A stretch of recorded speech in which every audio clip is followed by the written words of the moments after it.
Xenoblade. Well, specifically Chronicles X, not just Xenoblade as a whole. We promised. It's the Spoilercast, people. It's the Xenoblade. It's the Xenoblade Chronicles X cast. We promised this was coming, and we promised this was coming, and we also promised this was coming, and it is now here. So, if you have not played Xenoblade Chronicles X, or potentially Xenoblade Chronicles, we may deviate into some stuff there at some point. We're going to be pretty loose on conversation here. And you care about spoilers, because if you don't, then whatever, hang out. Let's talk. You might want to skip this one. Now, but if you don't, or if you have played it, this is it. This is our Xenoblade cast. This is Radio Free Nintendo. As you could probably surmise already, I'm joined by Guillaume, John, and Greg. Hello, gentlemen. Hello. Hi, I'm Guillaume. I'm John. Thank you, John. I hadn't noticed. Xenoblade. So, I want to start off first with a discussion about our feelings about the game. John and I talked a lot about Xenoblade Chronicles X when it came out, and we played a lot of Xenoblade Chronicles X. Guillaume and Greg spoke a little bit less about their feelings because we had already kind of decided we wanted to do this show at that point. So, I guess I'll start with Greg. Greg, at a high level, what are your thoughts on this game? Oh, I very much enjoyed it. Played it for a long time. I can't remember offhand the exact number of hours, but it was well over 100. I think it kind of met my expectations, really, having, with the Japanese game, having been out, for months beforehand. You had Seren coming on and talking about it and stuff. I wasn't expecting it to be, that similar to the first Xenoblade for Wii, in any real respects, in terms of the story or anything like that. But, just the exploration was kind of the thing I was hoping to get the most out of, and that is what I did get the most out of. I mean, I don't think I ever really got into the kind of the gear grind kind of part of it, which is really mostly for you don't need that to clear the story, but in terms of higher level, getting materials to build the best skells and all that kind of stuff, that's kind of where I dropped out. I kind of focused most on getting all the nodes, getting as many of the sightseeing spots as I could, although I think there's little bits in caves that have strange force fields for some reason. Very rare bits, but I'm assuming they're specific to a quest line that I never got to. Yes. But it was kind of a shock to encounter something like that in a game so open.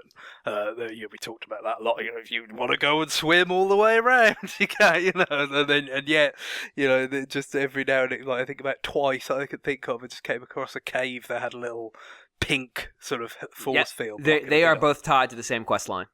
Yeah, so that there wasn't really any explanation offered. It's just there, that force field or whatever. But never mind. Anyway, like I said, the exploration in the most part was what I really enjoyed. Like I said, finding those sightseeing spots is really cool, especially when you feel like you've looked all over a particular segment of the map, and it's like, how am I missing this? I have a scale, I can fly anywhere, and then you eventually find it in the hole in the giant sphere in Silverland and feel like an idiot for not seeing it sooner. It's that all stuff was great, and so even though I probably didn't quite get all the way sucked into sort of every aspect of the game, like some of the online stuff and, like I said, the material gathering and crafting and all that, I got far, far more than my money's worth out of it. John, you and I have spoken a lot, but go ahead, give me your elevator review of Xenoblade Chronicles X. Let's see. Okay, so Xenoblade Chronicles X, it combines a lot of the things that I really like in an RPG. It was sort of like a chocolate peanut butter kind of deal for me, right? Because I really like any game that has. I mean, I'm a big MMO guy, and the gameplay in this was very much MMO-like. So, I mean, I started playing, and I was like, this is exactly what I'm accustomed to doing. Getting quests, exploring the world. I really liked the way it had a large emphasis on exploring the world. And I've always been a big fan of not so much anime in general, but more like mecha-based anime and that kind of stuff ever since I was a kid way back in the day. And so it definitely kind of scratched that itch, like with the skells and stuff like that. It gave you something. Not only did it give you something to look forward to, but the way they kind of just dole them out to you over a very long period of time, but also tie it into exploring. I mean, it was really I found it really rewarding, like that style of gameplay. Probably not for everybody, but I really like exploring large worlds, like large MMO style worlds like that. And the reward that I got for doing that, I really, really enjoyed getting. Like, I really enjoyed flying around with the Skell and all the different Skell gear and stuff like that, and kind of figuring out the crafting and stuff like that, and building up the the gear companies and all that kind of stuff. It was really cool. I enjoyed it a lot. Played the hell out of it. Cool. Yeah, you did. Yep. I actually have a remarkably high tolerance for things I classify as dumb anime bullshit. Yeah. And to some degree actually sort of find myself drawn to the dumber the better anime bullshit. Like, if you can show me a Gundam series where things are just stupid from the beginning and get dumber as things go, and I've got a series in mind, and I'm not going to name it because there are people who really defend that series because they're stupid. It's the dumbest thing I've ever seen, but I love it because it's so remarkably idiotic. Yeah. And this game sort of has that to some degree, although it toys with higher-mindedness in a lot of ways. It really only toys with it.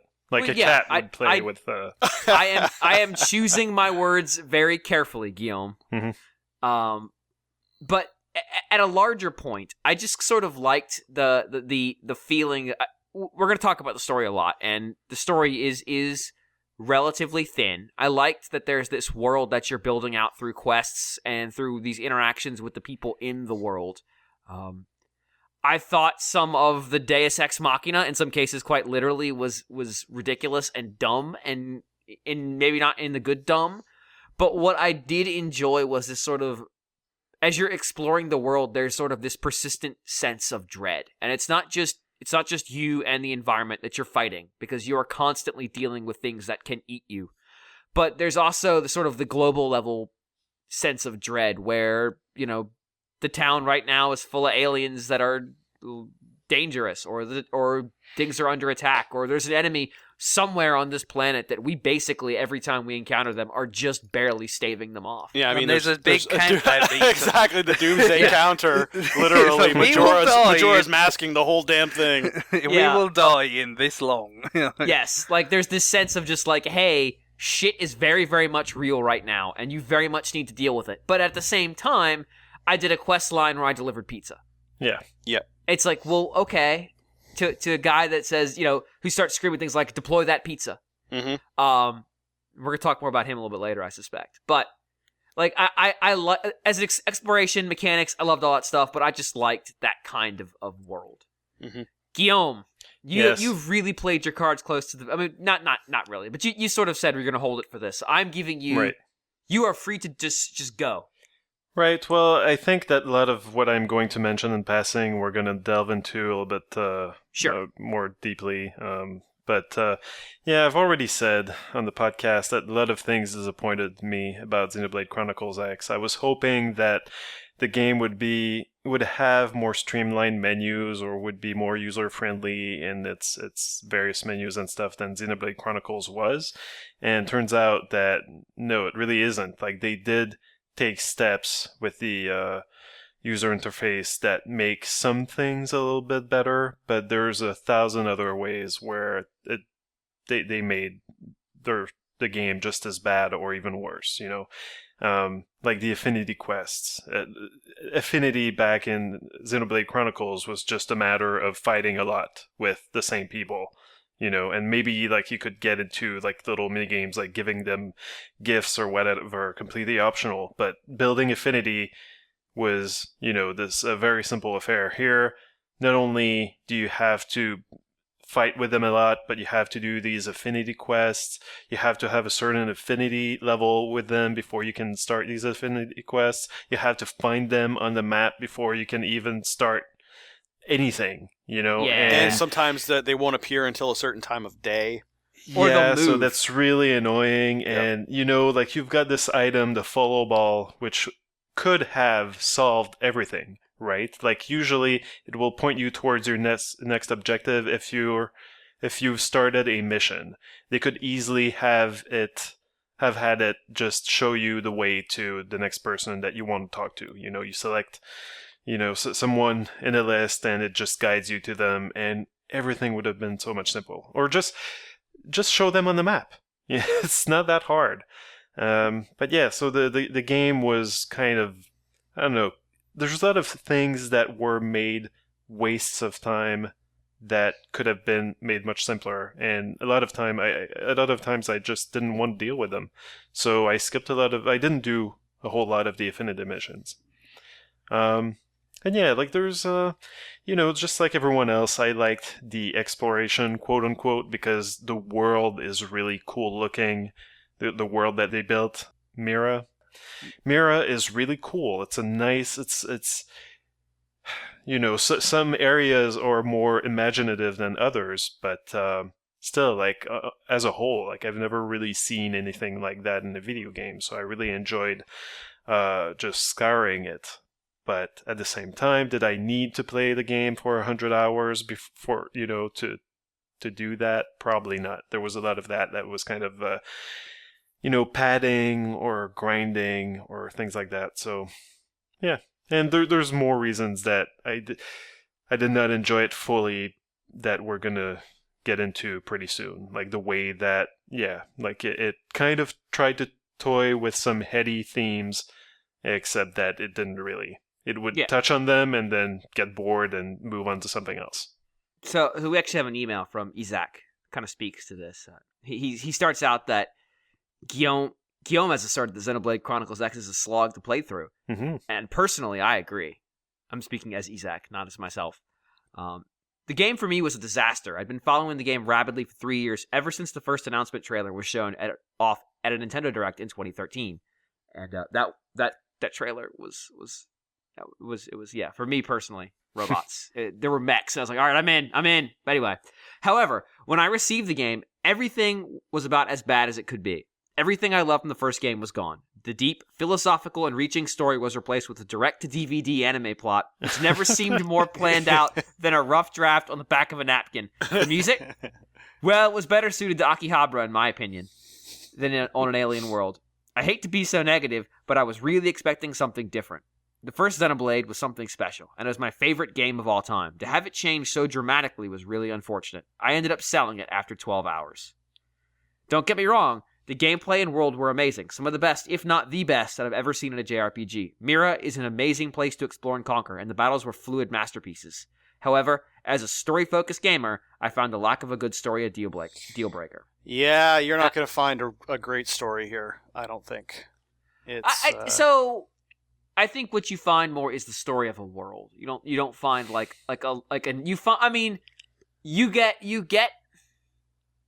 you get the stupid plot twists that you got from the original Xenoblade. Sure, but you could see them coming a mile away. So you could see There's that quite a lot of stuff that's telegraphed. Quite a lot. I mean, the obviously the reveal of Elmer at the end is heavily telegraphed. Like that. That one. Mm-hmm. That one it almost seems kind of pointless because they've she's clearly suggested that you're going to be in for a surprise when you see what my body looks like and all. But I think the if you didn't get it spoiled, the Mimiasome thing, it answers a lot of really dumb mechanical questions you had about the game early on. Like, why the fuck can I jump off giant buildings? Like, I mean, I like that. I think there's some conceptually pretty sound stuff in terms of that goes into just the nature of the game. Like, the fact that all your characters are kind of robots, and that's why you can customize your character. And then when there's a part in the game later on where you can actually go back and revise the design for your character because it's a robot. And right. Who cares? So, it's that's pretty sort of cool, and the way it all sort of ties into the systems of the game and all that. It is more the narrative where it's not so strong. Right. I think. I mean, and some of that's by design. I mean, I think it's just the kind of game they were making. I mean, I think this is part of the problem of calling it Xenoblade Chronicles X or Cross or whatever. When it's no more related to the Wii game than the Wii game was to some of the other Xeno branded games that Takahashi's made. over the years. You know, that there's obviously, yes, there's similarities with the battle system and you know the aesthetic to some extent. You know, the sort of the way the faces are drawn and stuff. Although obviously it's got a lot more sort of graphical horsepower to work with. Now on Wii U, but you know it's not related. I think that's the problem. I think to the exact sort of you know complaints is that you know clearly when you brand something like that, there are going to be people who are expecting it to be more of a successor to that game than this was. Well, not even. I wasn't even looking for consistency with the previous game. I kind of expected it to just be a quote-unquote spiritual sequel, or just made by the same people. You expect some themes to come back, but I was not expecting Xenoblade 2. Otherwise, it would have been called Xenoblade 2, probably. Yeah. But even I was trying to find, I would have liked some consistency within the game itself. Because the game is simultaneously kind of throwing ideas at you all the time, and then it abandons them, and also it ignores them actively while you're playing. Such as? I'm thinking of the very beginning, when you are waken up by Alma. She's just like, oh, my mission is to find people, to find pods. So I found you. Oh, you've lost your memory. That's too bad. Let me explain everything to you. And now can you help me find more stuff? And I'm thinking, yes, that sounds cool. I'm going to have a reason to explore this world. And this reason is I'm going to be rescuing people out of pods. Well, no, that never happens. It would have been good, though. Instead of finding these little chests everywhere that are absolutely... There's no story reason, really, for that. You search, kind of a wrecked car, and you have no idea how it got there in the first place, and you find some probes. What does that even do there, It would have been more engaging to be actually rebuilding Mira person by person. Yeah, right? I mean, there's stuff in the game that is obviously just overlaid game mechanics. Mm-hmm. Right. And they give you this this speech about, we've got to coexist peacefully with the fauna of this planet. We're not going to repeat the same mistakes as on Earth. And then that's just whatever. The game doesn't give a shit. Yeah, you're it's constantly level 90, let's kill it. Yeah, exactly. You're constantly killing creatures, and they're not always constantly aggro, but several times you'll have missions we need this part for our espresso machine, so go kill this many of these creatures. Yeah, and even more so than that, to advance the story, you need to complete parts of the map, and completing parts of the map is helped by killing the monsters in the different map areas. So it actually encourages you to kill the fauna. In those cases, they kind of try to hand wave it away by saying, oh, well, these creatures are so big and terrifying that they're a threat to us. But it's just, I don't know. It's not very convincing at all. They're every 10 square feet, there's another creature that you have to kill. It's interesting what you say about the bit at the start, because I kind of felt a similar way. Are people going to come into the party that are like you, but presumably without the amnesia? But they would be people you would find just out in the world. Right. But of course that doesn't really kind of occur. But then I guess there is some kind of... This hints at what's going on. Right. I think actually... why that part of the story doesn't add up. It kind of suggests reasons for that, doesn't it? Well, so Shosan, the man who's slowly turning himself into dictator, at some point, more or less explicitly says to Elma, yeah, we knew that there weren't more people on that trip that you were going to rescue. We knew all those pods were effed. So, but they went, because didn't they? I think at the beginning they announced on the news that Elma rescued 7 people. Yep. And there was only one. Yep. Right. And of course they'd already been on the planet 3 months at that point. Yeah. So presumably they had gotten to all the easy people that they had found. So you're literally next door, though. Yeah, I know. Surrounded by low-level enemies. Yeah. Well, and there's a very strange. Well, and also just the fact that the whole thing of all the people are meant to be sort of members of the ship, the crew members of the ship, and all that, but nobody seems to know who you are. I think it's. I don't think it's so much hole in the plot, but it's just something they never fully get into. Well, I'm willing to allow that, but then again, I don't know. There's too much. The thing with destroying the fauna thing bothered me more. Yeah, that's it. I mean, like I said, clearly. Have you seen those things? They need to die. They are hideous. They are hideous. I mean, clearly that you get to a point where it's like, well, what's been told to the people is not entirely truthful, or what's sort of going on. Even though it's not like the government or what semblance of government there is evil or anything. It's not that kind of story. It's lying for utilitarian. It did seem like they were setting up Choson to be a bad dude. Yeah, it seemed like Choson was going to be more evil, or like more sort of bad in general, perhaps than he turned out to be. He was just sort of a bit suspicious, and then it never really sort of came to anything. But in terms of like your character, it just kind of there's a certain amount of suggestion that they might know more about who you are than you do. Like they perhaps you're some sort of experiment or something. Like it's vague, but there's two main points that really jump out at me on this one. Oh, three, I guess. One, right after you're rescued, Choson basically, if you decline him over and over again, he basically he shames you endlessly about it. Right. But you find out that they had already signed you up to join the squad, specifically of the alien who brought all the technology to Earth, before you had even registered, before you had picked what group you want to be in, before you had done anything. They'd already signed you up for her, even though they thought she rescued 7 people, which is weird. Late in the game, after you do everything, there's sort of a nod between the major players in Blade and the administration of like, yeah, we did a good job on this one. And then if you played the little side stories for the partial characters, one of the DLC characters, so not even a character that's in the base game if you were in Japan, Yelv, his side story is very strange. So Yelv doesn't have memory either. Yelv was rescued after the ship crashed. The only thing he really remembers is his time back on Earth in the military with his buddy, whom he is trying to find. And most of his side quests revolve around you finding pieces of his buddy's body, his mimeosome. Wow. So, A, the question of why was Yelv in cryostasis if he was part of the security of the crew? But B, why is the only thing he really remembers his buddy and nothing else? And in his case, Eleonora basically goes from being essentially assigning you tasks to being alive and like having interaction with him. And like at first it feels like she's got the hots for him or something. Like she's giving him movies to watch and trying to give him cultural tips and whatever. And then at the very end of his story arc, they show another one of him in the Mimeosome maintenance center in a pod asleep. And you realize, oh shit, Yelv is a robot. Yelv is not a Mimeosome.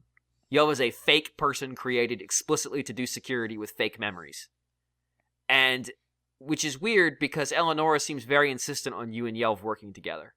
It's like, oh, maybe the Cross character is the same thing, or maybe the Cross character is a more advanced version of him. Like, what is this? Why? Yeah, I mean, you got the sort of obvious kind of Blade Runner kind of parallel there, haven't you, in terms of the sort of the robots that know they're robots, and then the ones that have memories implanted to make them seem more human and all that kind of stuff. Like, and so whereas you might be a sort of blank slate creation, with him they were trying to create someone who would actually think they were a person, and think they knew who they were and that kind of stuff. So it's it's a very obvious kind of thing to toy with, being that you've got all these sort of synthetic bodies, a Blade Runner type of theme.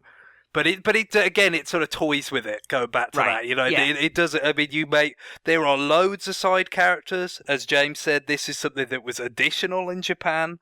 And he's the hardest character to find, except for what's her name, the one that you give the gear to at the very beginning. God, yeah. Because like you basically have to just find her in the world.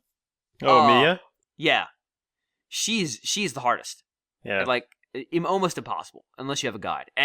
But yeah, I mean he's hiding behind 2 buildings. Like you can totally pass him all day long and not know he's there. And he's so insufferable. Like you're like, why am I going to hang out with him? And I just hang out with him because he's a psycho disruptor with a beam weapon. And I'm like, that sounds like a cool combo. And like that's the only reason I had his ass around. But that's the thing. I mean, you've got loads of side characters, as people have often said. You've pretty well encouraged to keep Elm and Lynn in the team at all times. You've kind of got one spot open.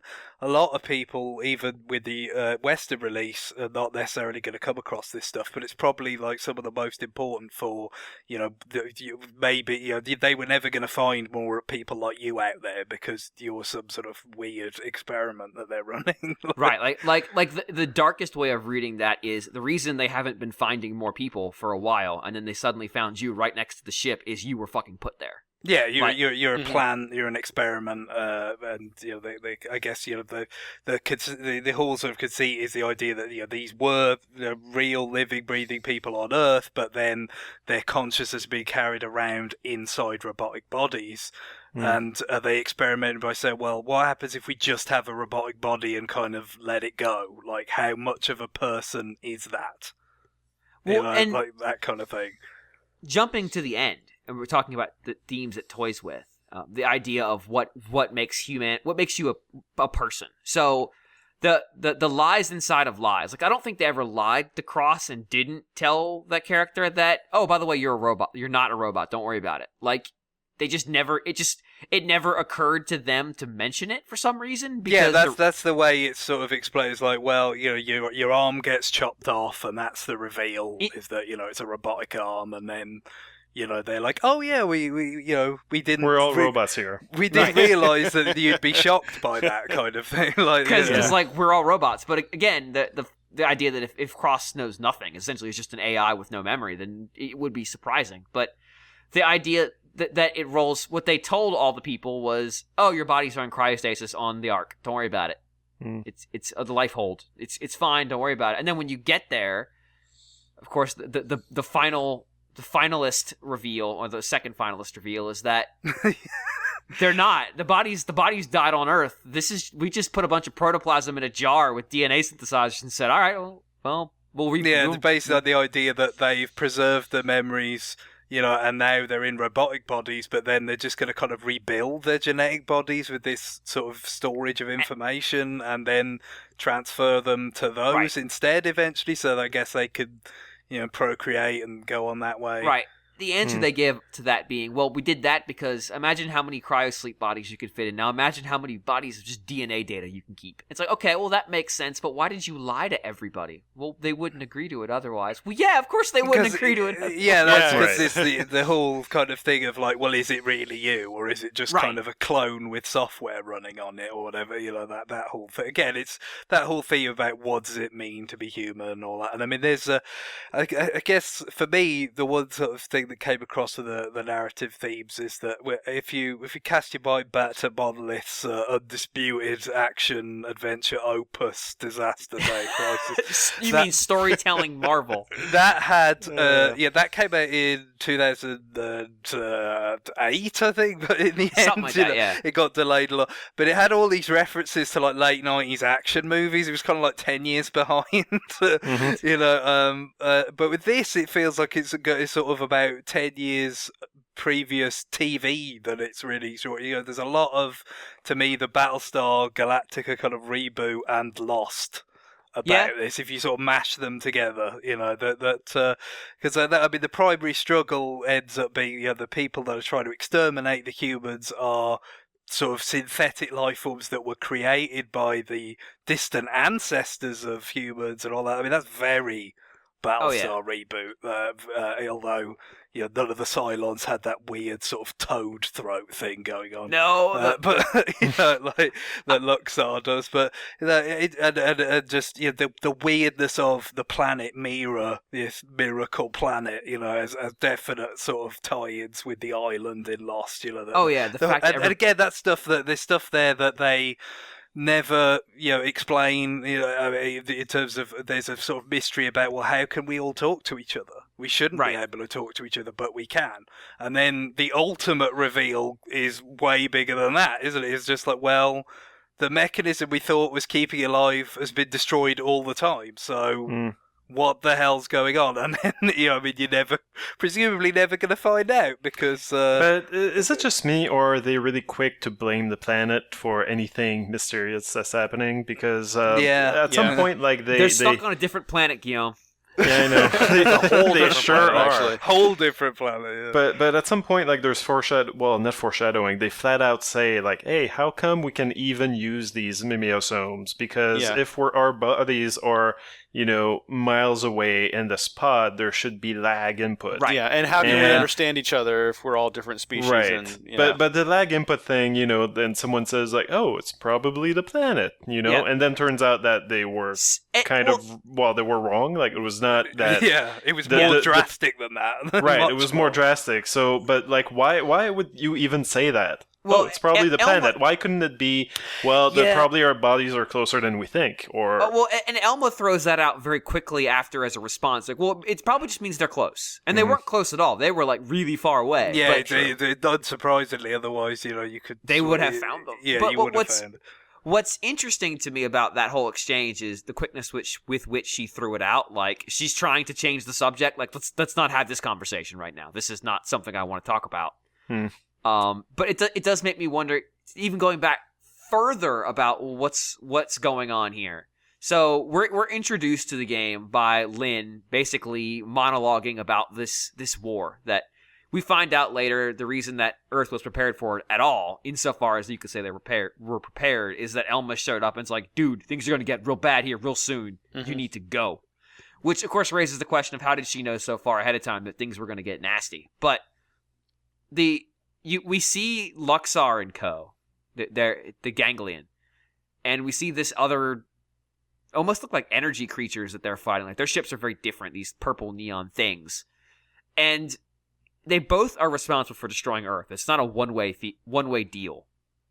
But it's not Luxar and co. that shoot down the Lifehold. It's this other group that then just pieces out. Which is weird, because basically they said the whole time, nobody can leave Mira.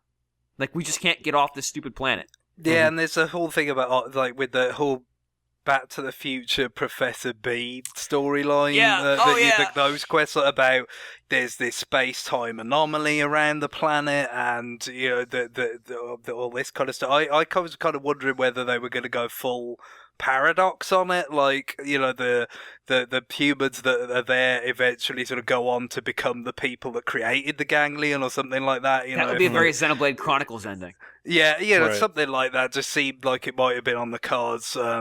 But again, I mean, the game just kind of ends, and I guess to some extent it has to leave things open, because it's kind of, the idea is that you don't just stop playing once the plot is achieved. I guess it's kind of strange that there's some of these threads in there that they must have known they'd never resolve, because they don't really do direct sequels, Monolith, very often. I guess there was the Baton Kaitos prequel. Which actually does a really nice job tying up loose ends, which you think would be difficult in a prequel, but they actually do a pretty good job of sort of like answering some of the mysteries of Baten Kaitos, which it does leave you with some stuff where you're like, okay, why? Why is it like that? Why is it here? And they do a good job of sort of tying you back into that. Now, one of the things is that the people who produce this game have said that the reason it's kind of light on story is because they were treating it as a sort of experiment for making an HD game. They never made one. Nobody at Nintendo had really done an HD game like this before. Yeah, at this scale. And they had to make a lot of tech, and a lot of that tech ended up in other games. And that Zelda Wii U, I'm sure. And they said they want to sort of merge Xenoblade Chronicles with Xenoblade Chronicles X in their next endeavor. A game that's more story-driven, more focused.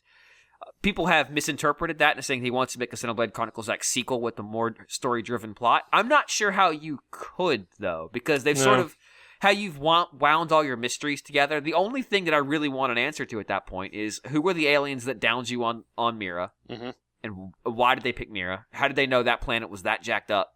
And B, who is it that essentially, not rescues, but finds, what's his name?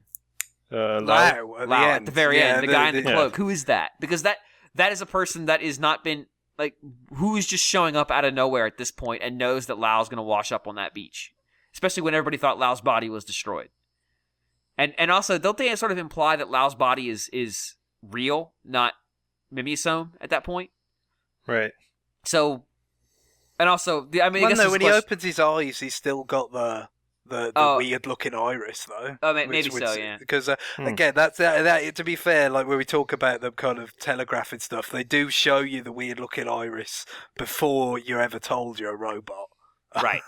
And people were making fun of, especially Lynn, in the lead up to the game because her eyes are completely freaky looking, and people just thought it was just bad faces. Because if you remember, Xenoblade Chronicles had bad faces, yes, really, really bad faces, and we just assumed it was that. But you bring up Professor B, which is interesting. Because his quest line is funny. There is a lot of comedy in this game that we haven't talked about, but his is particularly amusing to me. And it's mostly in the side quests. I mean, that's the side quests that, not affinity quests, but, just kind of normal kind of quests that you'll get from characters. There might be one that you need to check off that section of the map or something like that. They have quite a big range of tone. Like some of that deals with the most sort of serious or quite dark material in the whole story. I mean, the one about the water reservoir is shocking. The places that goes. Is that the one about cannibalism? There's the one about cannibalism. I think. No, that's the one about the parasites. There's like a parasite that takes over your body and essentially. Yeah, I remember that one. Yep. Yeah, that's the one where basically the whole quest line for 2/3 of it is just there are two female doctors who are essentially building the water reservoir for the planet, and one's hyper jealous of the other. Mm-hmm. Like that's basically the whole plot line, and then suddenly, oh shit, monsters, everybody's dead. and what's weird is as you find these alien races, which you can totally miss, one of them, I'm blanking on which one it is, the ones that look like the Orphe. There is a quest line in the Orphe where essentially they're like, hey, that thing that happened, that was real fucked up, wasn't it? We probably could have prevented that with these weapons if you help us find stuff for it. And then they just arm the water reservoir and nobody says anything else about it. It's like, right. It's like, no, thanks, but guys. I think you were helpful. For me, I guess the way it went was that the first few of the normal missions that I did had more of a comedic kind of bent to them, whether it was about the coffee, the clumsy girl and the coffee machine, or the pizza, or all that. Mm-hmm. So you kind of feel like, okay, yeah, the ones that are going to be told just in text are not going to be as dramatic. They're going to be kind of goofy, all right. And there are lots of those, and Professor B's are some of those. But then you get the stuff about, the kind of religious zealotry and the xenophobia, and it's like I was not expecting this stuff to be dealt with.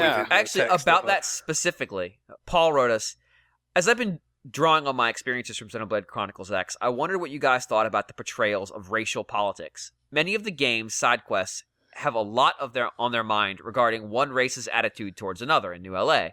Notably, the Murder Most Foul quest with members with the murders by pizza, the Alex subplot, the late game Tree Clan, Cavern Clan prone stuff. Do you think the portrayal of these issues lands in a game like this, or is the portrayal flattened by the sometimes loose storytelling? It seems out of place. Yeah, the Murder Most Foul thing is probably the most shocking thing that you see at some point, like in the game, because it's triggered not even by you talking to anyone, but just by walking between two buildings. Right. And so you're just walking, minding your own business, and all of a sudden, oh, okay, a cutscene, and then all of a sudden, like a Manon falls flat on the ground from a high building, and oh, what the hell was that? And it starts this whole quest about you trying to solve this murder, and it does lead to some of the more interesting. It turns into a detective game briefly. It does, yes, and I don't know. Like I did enjoy that element, and that's the thing about the game, right? Like I didn't play 100 hours. Completely bored and wanting to stop, because I would have stopped earlier. Like there were elements like a Murder Most Foul that really kept my interest. But ultimately, I think that Paul already answers his own question when he asks, like he's just asking a question. Does the portrayal of these issues land in the game, or does it not quite reach the heights that it seems to want to reach? It seems strangely dark for such a lighthearted game. Is it a lighthearted game? Because 6.1 billion people died in the first 30 seconds. Yeah, but that's kind of preamble setup stuff, though. Like, yeah, it is. And also, notice how no one in New LA seems to give a shit. Oh, they do.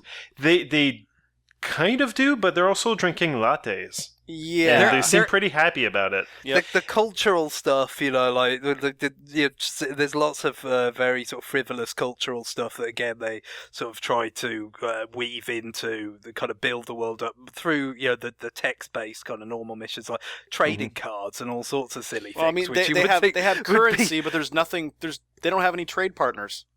So why do you even need currency, really? Well, that's one thing that I wanted to touch on. Why do I need to earn money? Yeah, well, it doesn't make sense. The whole concept of blades really doesn't make sense because so you're gonna work to rebuild to rebuild Earth or to create this place where you're gonna live for the rest of your life, possibly. Like, okay, it makes sense. Like, you're survivors, you're putting your collective effort, putting in the collective effort to make this place inhabitable, and that's there's value, and like all these blades have these different roles, and again, like they've got value, they're doing something good for the good of mankind, right? But then you still got like the Starbucks like chains of coffee places, I don't know. It's nostalgia. It is, and they do try to hand wave it away by saying like, oh well, these robot bodies that we have don't actually need coffee, but we enjoy coffee. There's so much chat about food in the game, in particular. There is, and then you've got robot bodies. It seems like a hell of a waste of time just for the sake of some sort of comforting kind of nostalgia. And I think their wave away is like, we felt like it would be psychologically destructive if your robot body didn't feel like having a human body. So but at the same time, they're not acting like people who are just enjoying everyday comforts in robot bodies. Like, I don't know what that looks like, but I'm saying that's not what it looks like. No. But also, they're not acting like people traumatized by their planet having just been blown up and everyone they've known and loved. Well, basically, Lau is the dead. only person that... He is, and that's at the very end of the game on Chapter 12. Like, finally, you get someone reacting. But I mean, his behaviour throughout the game is... Sure, but it's the first time in the game that someone expresses this, whereas like while I was playing the game, it had been 100 hours that I was like, what the fuck is wrong with these people? Well, there is a quest line, it's a long one too, it's got a bunch of chapters on it where you're investigating, essentially things keep happening so as the town develops and you do these quests to bring in these aliens, and essentially you're liberating them from the ganglion and bringing them on board. A lot of they sort of change as you interact with them, which I really like. The Orphe especially, where suddenly, because the Orphe are around humans, their ova, their sort of like spirit inside them decides, this gender thing looks cool, let's try that. And suddenly they have to come to grips with having another gender and like having weird psychology of like, why am I attracted to that one? Which seems a totally unnecessary thing when they essentially reproduce by dividing their body. But there's after you've brought enough of the aliens in, the Xenos as they refer to them, there is a quest line that starts up where things start happening. And in some cases, it's like a Manon's getting hassled by a group of people. In some cases, it's like an Orphe is killed. And you're constantly pursuing whatever is responsible for this, and either you catch them and just drive them off, or you get there, it's too late or whatever. And ultimately what it comes down to is one of the blades responsible for peace and security in town. One of the, I can't remember what the term they use for that group of blades is. But like one of the senior ones responsible for maintaining security in town is actually running essentially a militia that is at night killing Xenos. Yep. Right. And it's like, whoa, and their explanation isn't just like they took our gerbs. It's basically like straight up, these people are responsible for Earth's destruction. They need to die. And you're like, whoa, okay. Yeah, I found that whole quest line disturbing. I was like, well, I think that was the intention, though. Yeah, especially the part where you fight, you kind of track that group down up onto like the high plateau, and you kind of walk up, and there's a bunch of... You've driven them out of town. Yeah, and you walk up to them, and there's a bunch of dead bodies there. Like, it's the one where like they say, hey, go rescue these 3 Manons, I think, and go find them and rescue them from these guys. And you walk up and they're all dead. And I'm That's kind of creepy. That's not really what I expected from this game. At the same time, it's a little bit convenient that it's just confined to these missions because, you know, like you don't get the feeling that it's a new LA-wide phenomenon, you know, this resentment. It's this convenient thing where just a group of bad apples that are easily dispatched have been doing this, you know, and you go after them and then you solve the problem. Sometimes you'll have like, oh, this shop owner doesn't want Manon shopping at her lingerie store or whatever. I'm sure, I think that's an actual example. It is. I think it's the one where you have to get the necklace, I think, isn't it? Like, right. It's outside the jewelry store. Yeah, so you get a trinket, you go across the world to get a trinket, you give it to her, and like, oh, I guess the Manon are not so bad after all, because I like this one here. She you know, like, they really don't go very deep into issues of racism or xenophobia and anything like that. It's all too compartmentalized and too convenient and, you know, kind of black and white. Yeah, it's kind of like most of the if time. you're going to go there, really go there. Don't just go there superficially. I would argue that the trouble with going there, and this may be a little bit of having their hands stayed a bit by their corporate overlords, is that in this specific instance, the correct answer probably shouldn't be, man, all racism is bad. Yeah. Because the correct answer should be, you know, maybe it's okay to be standoffish right away because, you know, some of these aliens that are now in your town built the technology that the Ganglion used to blow up Earth. Like, so it may be hard to give the message of, you know, sometimes racism's not quite as bad as we make it out to be. Okay, but maybe make it a little bit more organic than that. Don't have like, oh, okay, so I met this alien race, so let me talk to my boss, and the boss is all like, yeah, sure, let's have them inside our walls, and let's trade technology with them, and I'm sure they're great, and then they are. The end. I mean, in Shosan's case, like his willingness to bring people on, like he telegraphs it because I mean, it always seems like he's like, okay, I'm going to use them for my scheme, and then you realize his scheme is just like, nah, I really want people to survive. But I think the prone one is more interesting because the prone one, when you first rescue the Tree Clan prone, which at this point there has been no distinction drawn between types of prone to you. You have killed an innumerable number of prone. They're going to tell their descendants about this horrible beast that slaughtered millions of their family. You are about to become like the boogeyman for prone children. And suddenly you're on this mission where you have to go get prone, and you're like, I don't want anything to do with them. Like, I'm getting them to kill them, right? And the idea that, well, no, that there is sort of a in their case, it's kind of a religious difference. It is somewhat racial in that some are purple.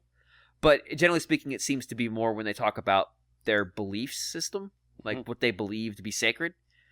And when you bring in the Cavern Clan, there is tension there, and it doesn't abate right away, and it doesn't resolve cleanly. Ultimately, it only resolves because the Cavern Clan that you bring on board, which is a very small subset, is willing to help out them because they owe you a favor, not because they have any affinity for these people. And pride and racism and just a general hatred for the other causes these Tree Clan to turn down their offer to help and ends up costing them their lives. Like, that's the one time it resolves in a way where when you talk to the Tree Clan afterwards, they're like, or maybe we should let them help. And when you talk to the Cavern Clan, they sound like arrogant assholes afterwards. Like, man, we told them that they're useless. They're useless people. You should just get rid of them. Like, that one resolves in a way that feels kind of organic. And I think part of the reason it's hard for the game to sort of resolve these interplay questions is they don't necessarily know who you've got around at any given moment because of the non-linear nature of how the game built its world. Because I think you can actually skip finding the Orphe altogether. I know you can, or the ones that start with Z. I can't even figure out how to pronounce it. Oh yeah, sure. The ones that absorb Voltant. Yes. They're actually one of the least liked alien races in the game because there's so many quests around them just basically freaking people out.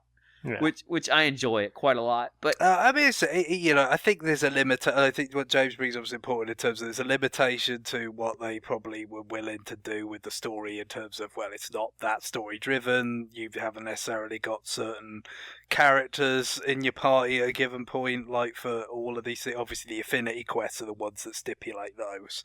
But then the broader normal quests, there's a lot of variables there. So I think it's just easier to have it like communicated in text and all that kind of stuff. I think it blunts its impact to go back to the email.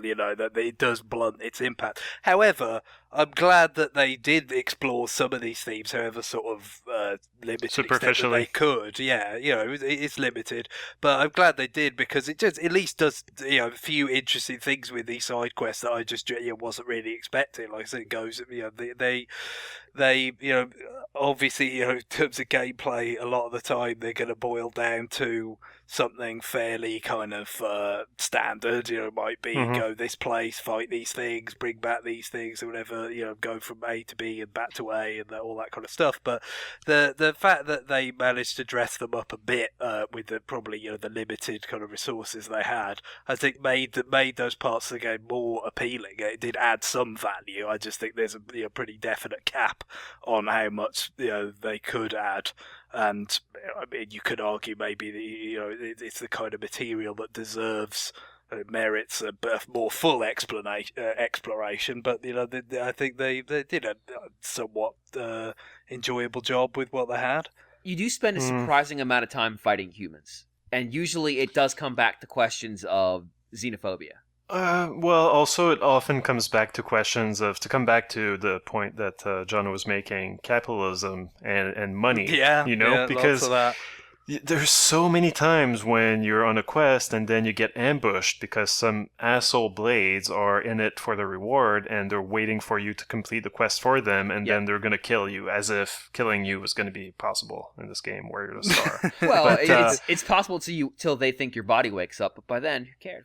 We have all the money. The thing is, like, the whole humans being on the run after their planet has been destroyed, that it's a well-trodden theme in science fiction, and so this game most of the time feels like a collection of tropes, and it just feels like there could have been more imagination put into the way that it handles these tropes.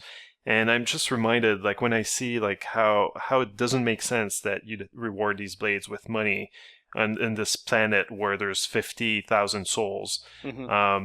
I was reminded of apparently Margaret Atwood, the science fiction author, invited science fiction authors to imagine alternatives to capitalism. It's just funny how this game doesn't even try. Yeah, it doesn't even bother. Even if it would make sense in the context, they're like, well, no, whatever, like, who cares? And the more you think about it, the more disturbing it is, because it leads to these other blades that are assholes, that are apparently, there's no screening happening when someone becomes a blade, apparently, like any asshole can be one. Well, there's a limit on how many people they've got to work with, so I guess... Sure, but maybe don't give the laser weapons to the assholes. I don't know. That's just my opinion. That's just... He's also got psychically controlled robot guns, okay? Sure, hey, sure. It's a fierce world we're on here, right, Guillaume? Well, maybe if you're about to give a blade license to a woman named Murderess, like, take a step back. It's a nickname, Guillaume. That's a very good point. It's not her birth name. The Murderess thing, I actually was so kind of confounded by this character. Like, okay, so this is someone you can recruit that like tries to kill you and all that. I ended up going through her affinity missions and stuff. And basically, like, she's an orphan from a wealthy family that's trying to rebuild the family fortune, the sort of dynasty on me. Right. So yeah, again, I get that. That's why she's so driven by money, is that her family was rich, but they lost it all because they were killed by some guy who just happens to be on Mira as well. Oh, what a coincidence! What kills me is shoot, I'm blanking on her name. The lieutenant, Irina.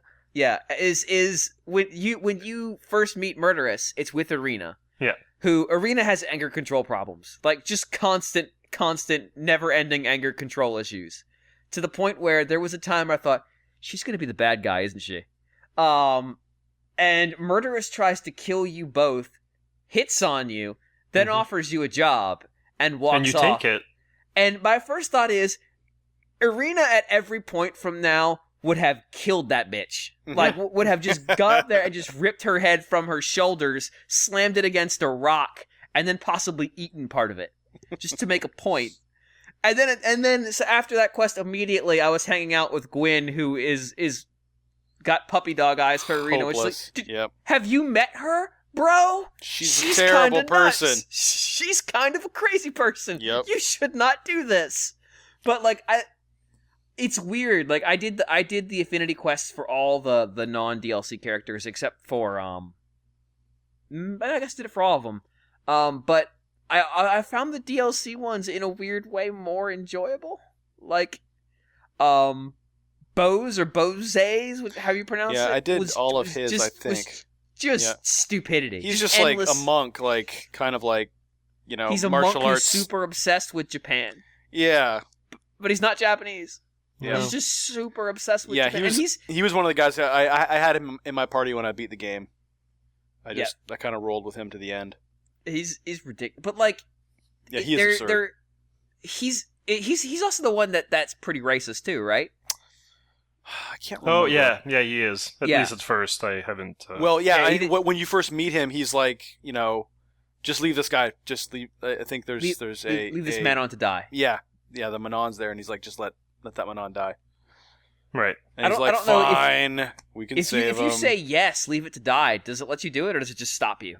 Do you get Chosand? You're like, no, we should really rescue this guy.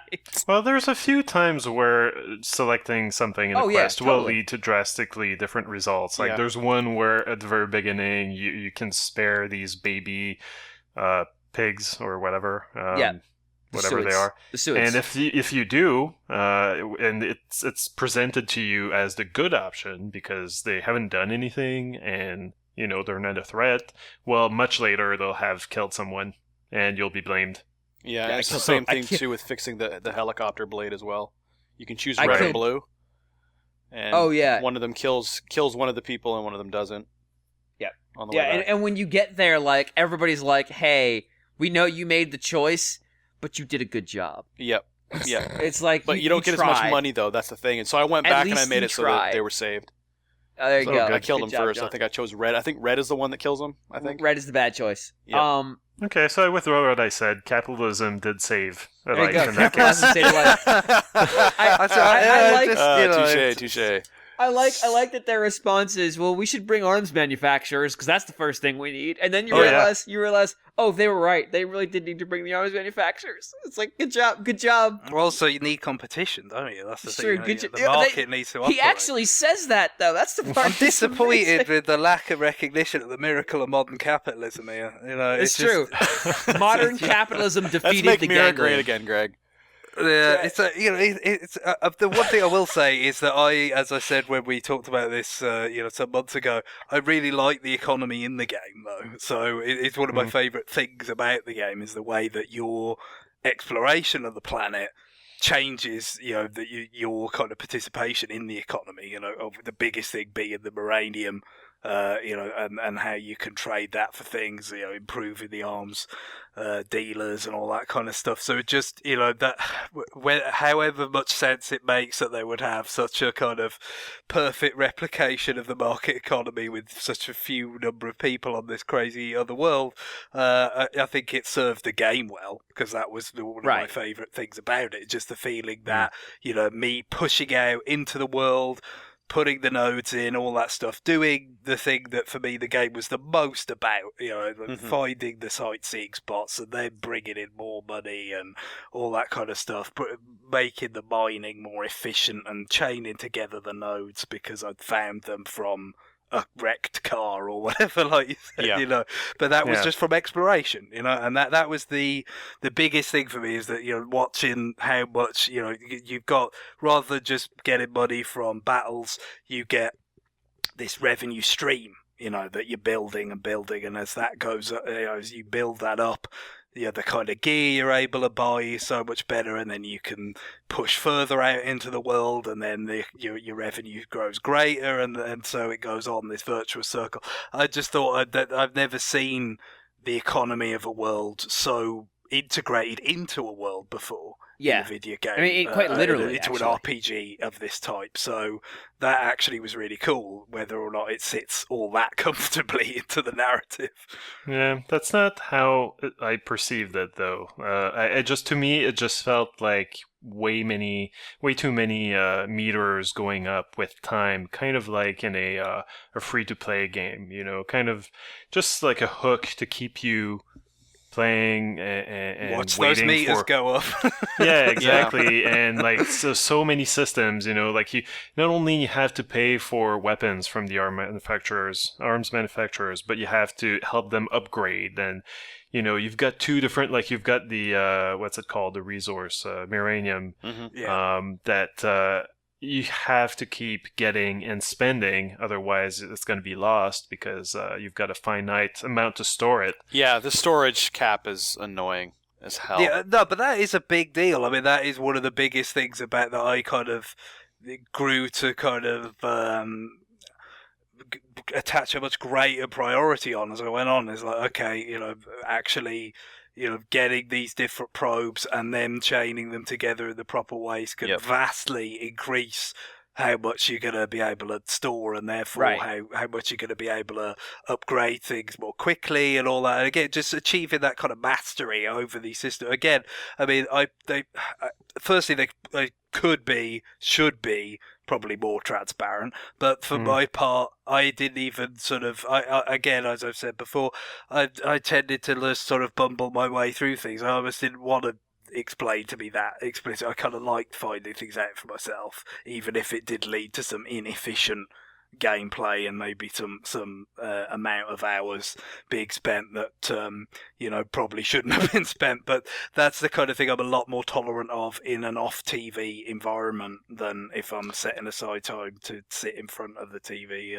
It's more scarce for me, and so that's just one of the great things about being able to do it off TV plays. It allowed me to get a lot more into those facets of the game, whereas say for instance similar facets, although they're not there to the same extent in the Wii game, I didn't get anywhere near down that rabbit hole. Yeah, this game burned down my gamepad something fierce. What I would do is I would play it using the gamepad all the time, because you're always I really did like how they allowed you to fast travel pretty much anywhere once you got the means to do so. And lay down all the nodes and everything. But yeah, I mean, I was constantly referring, like, using the gamepad, doing the mining stuff, all that kind of stuff. And pretty much what I would do is I would burn down, like, my gamepad would start to die, put it back on its cradle to charge it, switch over to the Wii U Pro controller, and then once it got charged, I would go back to the gamepad. And it's like I would just sit there in these like marathons, just going back and forth. You really miss the touchscreen when you don't have it. Oh yeah. Yep. I had to find a place where I could sit while it was plugged in. Yep. Because it was brutal whenever you'd start to realize, oh, I'm going to lose it. I'm going to lose the touchscreen. I need to charge right now. Mm-hmm. No, I had a USB charger cable for my gamepad, so it means I'm not anchored to one spot so much with it. Mm-hmm. There's plenty of places where I can plug a USB charger into something, and that proved very valuable when playing Xenoblade. Yep. Yeah, it does seem like that game murders the thing fast, maybe because I'm interacting with it a lot, but this game created some moving away from the plot. We've talked it to death. This game created some marathons. Like, oh yeah, I had a 2-week vacation. And I know the time of year that it was out. I mean, I dropped 70 hours in those 2 weeks. Well, I did the math, and from the day that I got this, because I didn't start playing it the day it launched. I was out of town, and I came back, and so I think I mapped it out, and I played it for 27 days straight, and I put 118 hours into it. So I played about 4.5 hours a day on average. But there were some days there where I would get up in the morning and I would play it all the way through to like 2 in the morning. Oh yeah, like the whole day.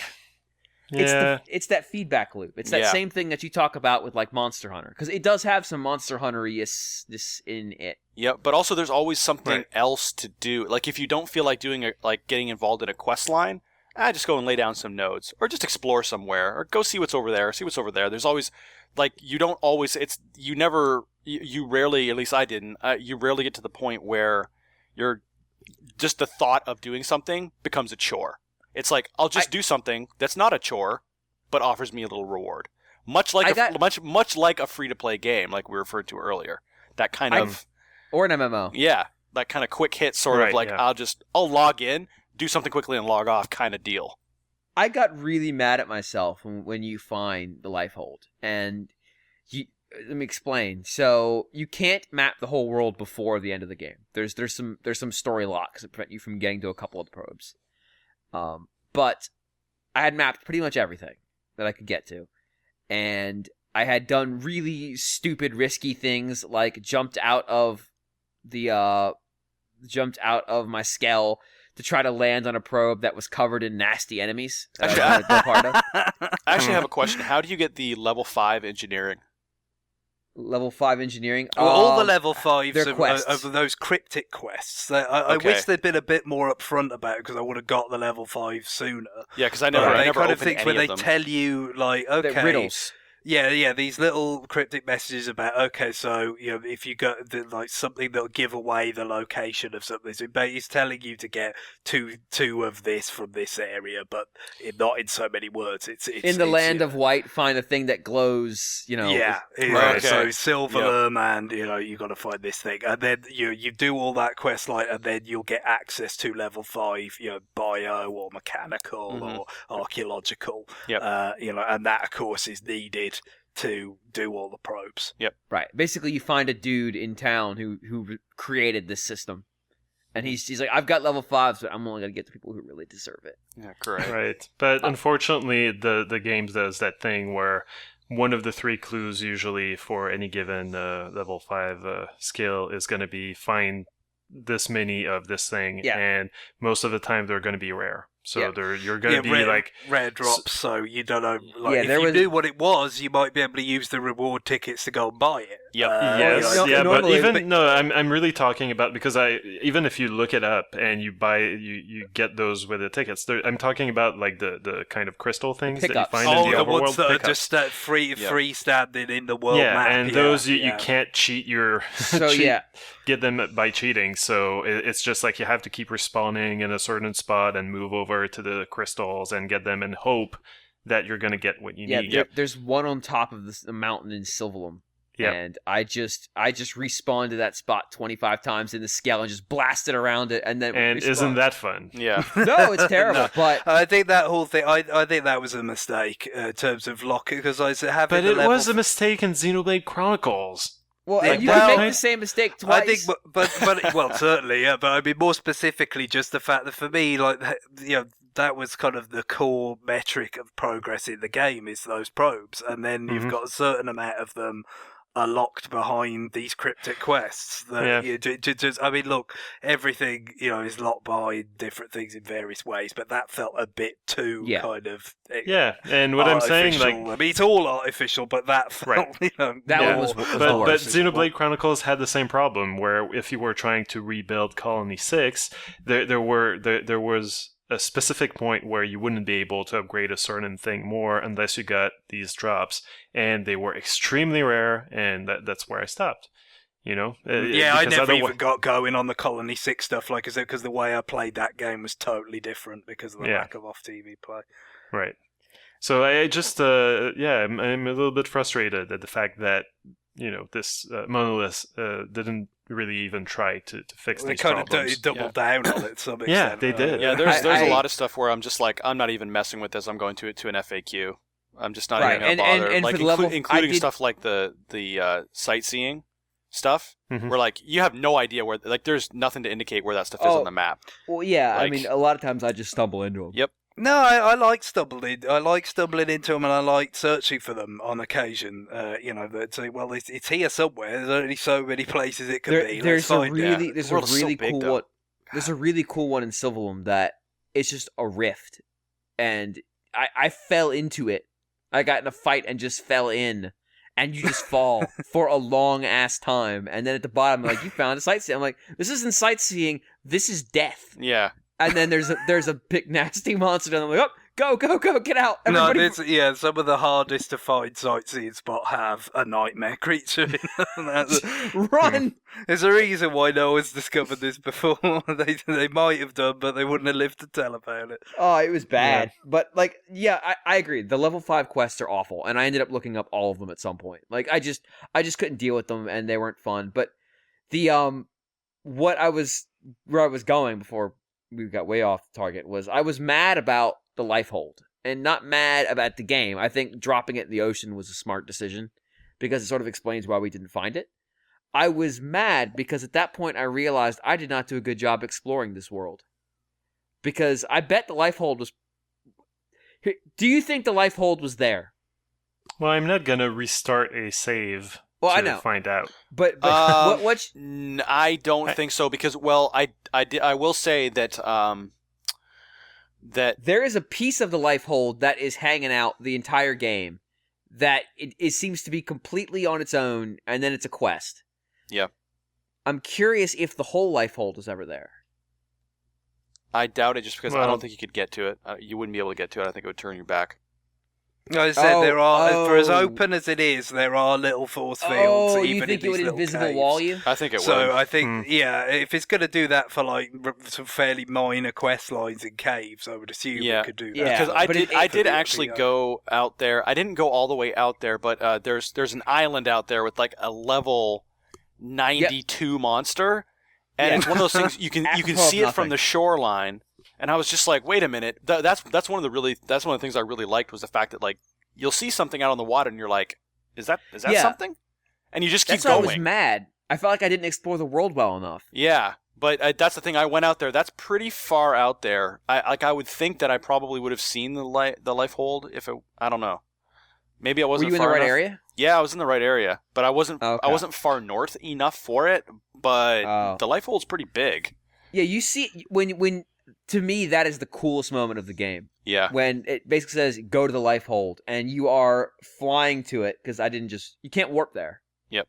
And you are flying there, and if you've got scales on everybody, they're flying behind you, and you just see this thing coming up out of nowhere. Like, it doesn't just pop in. As the game does a very good job of slowly revealing horizon and adding detail. Mm-hmm. And then you see there's fighting going on around it, and then it kicks into that video, and that's like the first time in the game you feel like, oh shit, we're gonna win this thing. Yeah. Like this is the first time where we're fucking winning. Mm-hmm. And that's the coolest moment in the game probably, because for a very brief second, like it all flips. Because the entire game is just like, we have got to just not die. Yeah. And then suddenly it's like, oh, we are about to kick some ass right now. Mm-hmm. You are about to get housed. Mm-hmm. And that's such an awesome reveal, and it's just like, why can't more of the game have more reveals like that in it? Yeah, it was really, really cool. That and the big giant robot. Mm-hmm. Like that's probably the most satisfying ending to the game, to a boss encounter. The big huge one. Mm-hmm. It's in Civilum, right? Where you fight the the one that the weird little girl alien hijacks or whatever with a giant companion. Yep.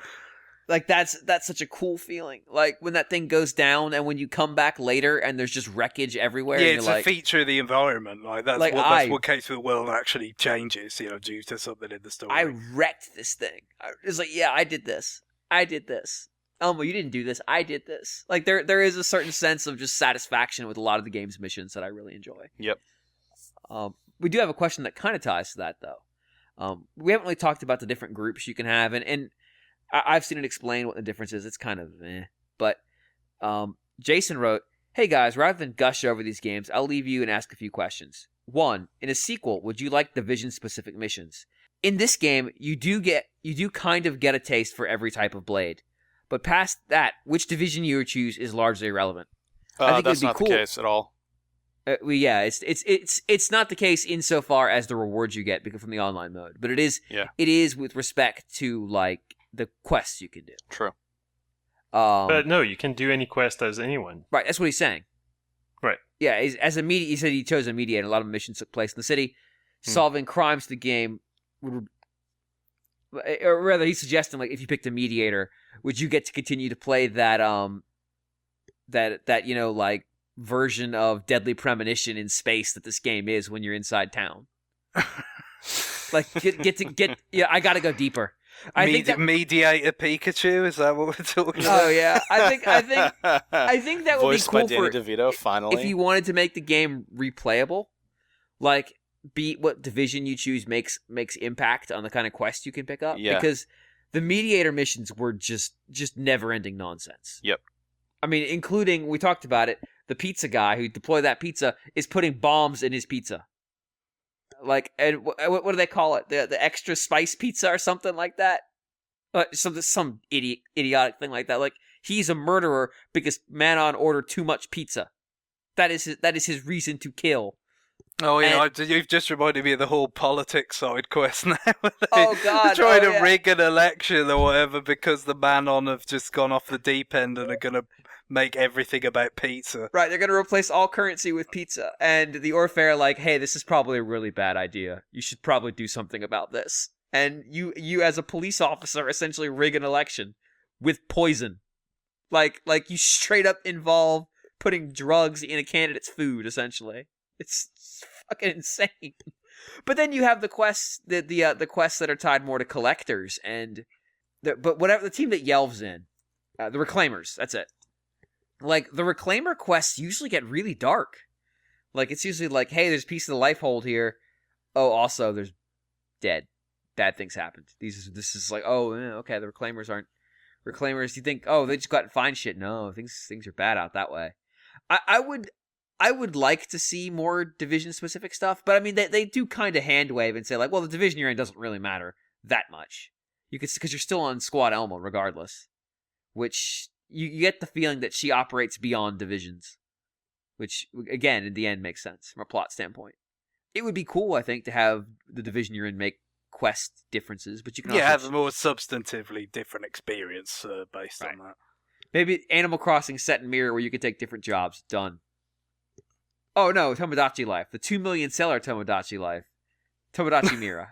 Where the quest that, or the team that you end up on determines what crazy antics your Tomodachi get into. And then the other question, why can't I have a man on squad mate? They made 4 DLC characters and none of them were a little blue dog alien that says, man, I could use a slice or two after the battle. Completely unforgivable. Actually, the aliens. I thought they were actually, making aliens is such a rote thing in science fiction. And we talked about how this game sort of, kind of iterates over existing tropes. Mm-hmm. I kind of thought they did a good job with the alien design. They were okay, yeah. He had, it was a trying to think. He had Thundercat, Klingons, and dwarf Gungans. Right? Yeah. It wasn't outstanding, but I thought it was passable. And the what's their name? The ones with the who breathe through that thing. The Voltan. The Voltan. The Zobagans. Zobagans? Or how do you pronounce it? They seem to be straight out of Doctor Who. Yeah. Yeah. Totally. They totally are. And like I said, most of the quests involve them scaring people. Like, not intentionally, just being spooky because they wear a suit and like trash. But even they had a really dark quest line at one point where they basically had a religious schism take place, and you're like, all right, I'm gonna fix this, and ultimately it just ends up, no, you didn't fix it. And also, like, doesn't one of them end up holding? The schismatic has, like, evidence that all of their religion is a lie? Yes, I remember this. I mean, that's the thing. I mean, I don't know how much this stuff, like, really earnestly hits home, but at least it's interesting. It's flavor text. I'm glad they went out there, with some of these themes to kind of spice up those parts of the game, because they probably did need it a bit. Yeah, I think that 84 did the localization for this game, and I think that they deserve a lot of credit for doing a lot with so little. Because even though, so little, wow, that came out. I'm not dismissive. No, like the game, has a lot of interesting themes. Maybe it doesn't delve into it as much as I'd like, but anyway. they did a good job, I think, giving the flavor text flavor. They did a good job giving personality to all these different aliens and these squad mates and everything. And just, my favorite line in the game is during the Most Foul quest line, because at the end you find out that the person who's been poisoning these Manons is the pizza parlor owner. And Army at some Pizza. point, Army Pizza. Mm-hmm. And Army Pizza. I was just mashing, kind of bored in a bored fashion, mashing through the A button to get through the dialogue, and at some point he says, like, oh, like, they killed my wife, and I'll teach you why they called me Hellfire Margarita in the army. And I just lost it, and I was so sad that I mashed through that and couldn't like get the screen capture and put that on Miiverse, but that was just like awesome line, and that happens more frequently than you'd think in this game. Well, like for a game with this amount of text that they had to translate in pretty quickly and probably pretty cheaply, I assume. There's a lot of funny lines and funny stuff. Yeah, and the one that I thought was really interesting was, how like when you walk by characters, you kind of overhear what they're saying to each other. You don't have to actually walk up to them and press A. Yeah, so to like talk to them to hear something. You get this kind of passerby overhearing kind of thing, but with text. Yeah, so the interesting one was with Lara Nara, which is a male character. They don't come out and say that he's gay when you first kind of talk to him or even like talk really about that. I mean, but he wears makeup. Kind of hits on you, on your male character. Very stereotypical. Yeah, very stereotypical. Gay, What was funny about that is that, at first I was like, whatever. There's so many JRPGs with this kind of character. It's like, it's kind of comedy relief, kind of corny. Japanese depiction of exactly, of right? But what I thought was interesting was, I'm just in the middle of, going somewhere for some mission or some quest or something, and I overhear two random NPCs, a woman talking to a guy, and she says, "Hey, Lara Nara thinks you're cute. Maybe you should go talk to him." And I was like, "Wait a minute!" That just caught me off guard because I'm like, "Wait a minute! This is kind of like just kind of background text alluding to this character's, the fact that this character is gay." That just really stood out to me. Like it wasn't like, not like it was a big deal. But I just thought that it was kind of like, it just seemed something like they went kind of like the extra mile to kind of put that in there. For no other reason, just kind of include it in there. Like, hey, yeah, whatever. It's not a big deal. It's just, hey, two people talking, that guy's gay, you should go talk to him kind of thing. And I'd never really heard that in a game before. Like because usually games are like, hey, we have something gay over here, look at us, we're not stereotypical, we like gay people, right? But this was just like very subtle. And I thought that was pretty cool. I was like, wow, that's pretty impressive that they would even like kind of like put that in there, just throw it in there. As he is a background character. Yeah, but you encounter him a lot in the game. And more so than a lot of the background characters. He is a big player in one of the quest lines for one of the alien races. Mm-hmm. But it is interesting how these background characters, even characters, the Army Pizza guy. You deal with him a lot in the game. A lot of these characters you see a bunch of times and you get to know their personality, even if they're not party characters, even if they're not quest characters. They're just around and you encounter them, which I think is interesting. Like they don't exist singularly for the purpose of this one quest. Mm-hmm. They exist in the world and there are quests written around them, which I think is nice. Because a lot of games, if you think to like a GTA game where you get quests, that character who gives you the quest, if it's not a main story character, exists singularly for the moment of that quest. Yep. His literal reason to exist is to tell you, man, you need to fly this RC airplane. Like after that, he exactly. He vanishes into the void like Bigfoot after that and no longer exists. Mm-hmm. Whereas in this game, all of these characters, for the most part, they're in the world. They're on that big character map where they map out everybody's interaction. They exist. They have friends. They have family. They have peers.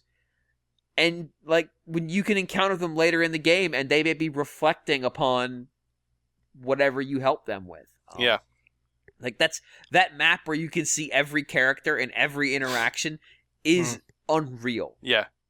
and So it was in it's Xenoblade huge. Chronicles, but it just seems even more chaotic in this game. Well, and they Yeah, because the accumulate as UI well. actually got worse. Yeah. No, but I mean the other thing is they accumulate in this game, in such an interesting way with all the different races and all that kind of stuff. You know, the whole place changes a hell of a lot as it goes on. Right. One of my favourite little moments, I think, is when I first got the flight module with the Skell. It's kind of an obvious thing. It's just that I'll go on top of the tower in the heart of a new LA. Like, why wouldn't you do that? Absolutely. And then isn't there one of those Thundercat Klingon girls up there? Like, it's like, I've got weird ears. I'm ashamed. Yeah. She's embarrassed like by her right on ears. top of the tower. Yeah. And she's trying to cut her is- ears off. It's like, what? And the answer is basically something like, wear a hat.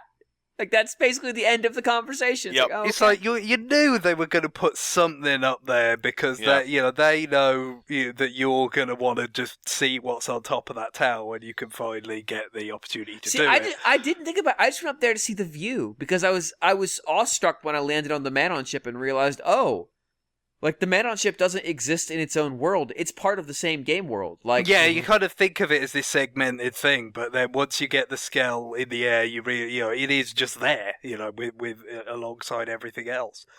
But then I was like, well, let's see the view from up here, and then there's just a person up there, and I'm like, what are you doing up here? And then we had that conversation. I'm like, yeah, I wish I hadn't flown up here. This dumb shit right here, I can't deal with.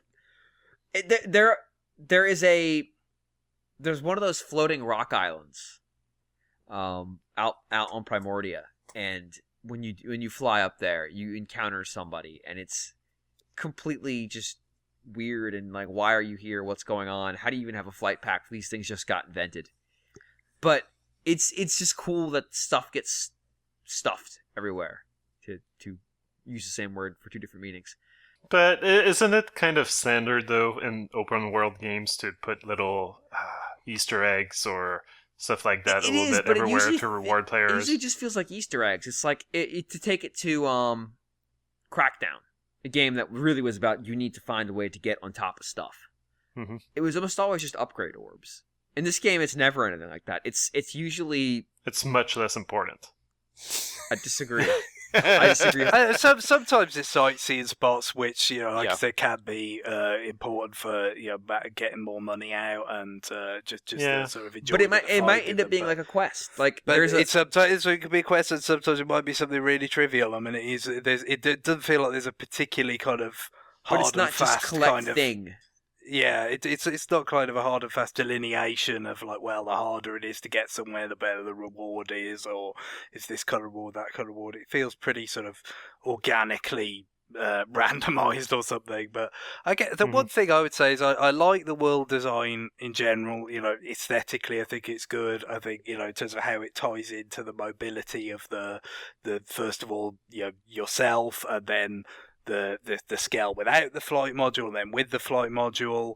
I think all of that feels pretty good. I just kind of wish they'd done a bit more with caves.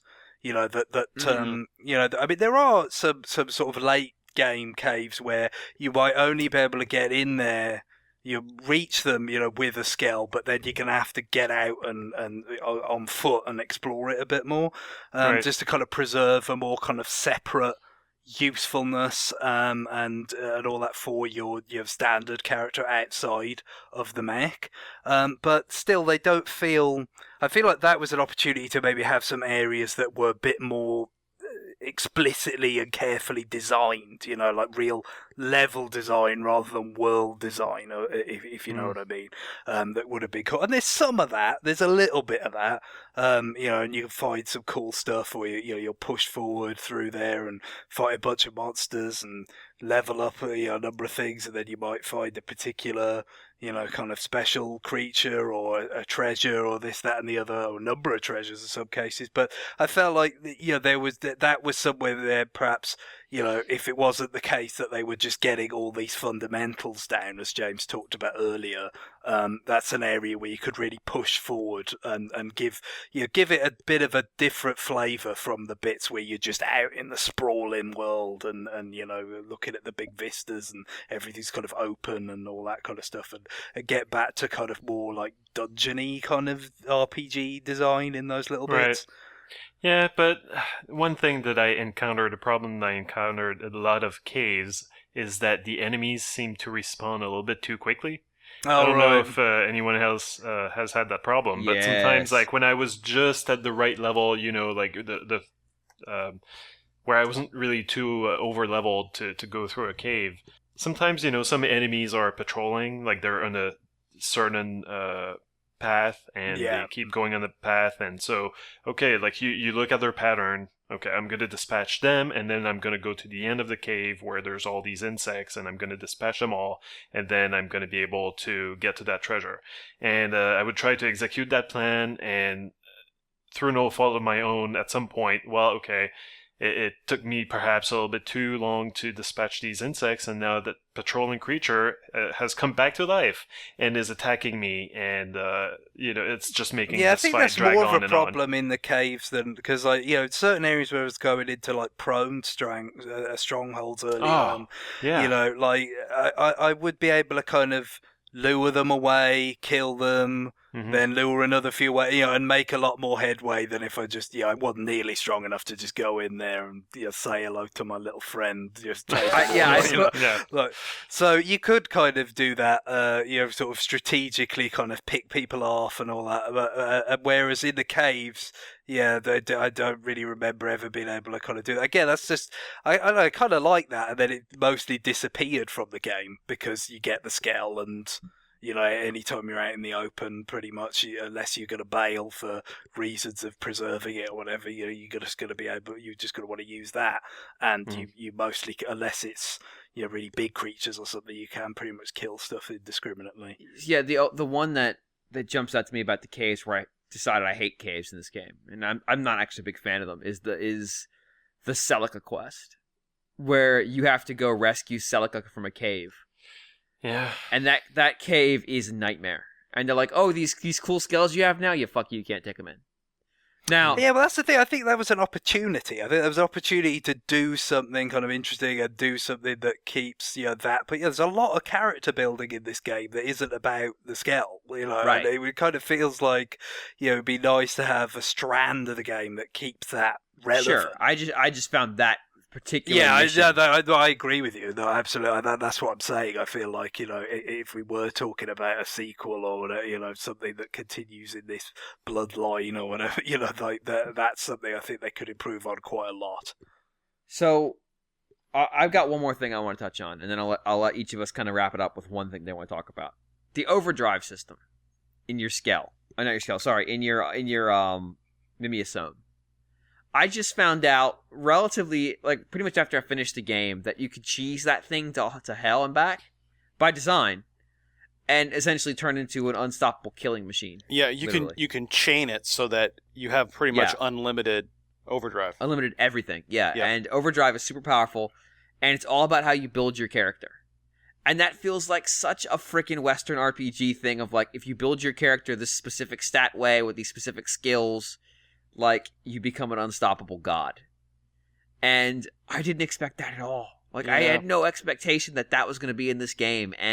But I mean, JRPGs have long been like that, though. Like Knights of the Round says hello, and 2X Cut from Final Fantasy VII. That's true. That the mixing those two together is just it's a joke. That's how you take out the hardest bosses. It's you just killed the final boss in one move. Great. It's like you basically kick off your attacks and walk away for 10 minutes and make a sandwich. But Overdrive was so cool when you fired it up. It was such a cool thing. Oh man, I am gonna. They don't explain it at all.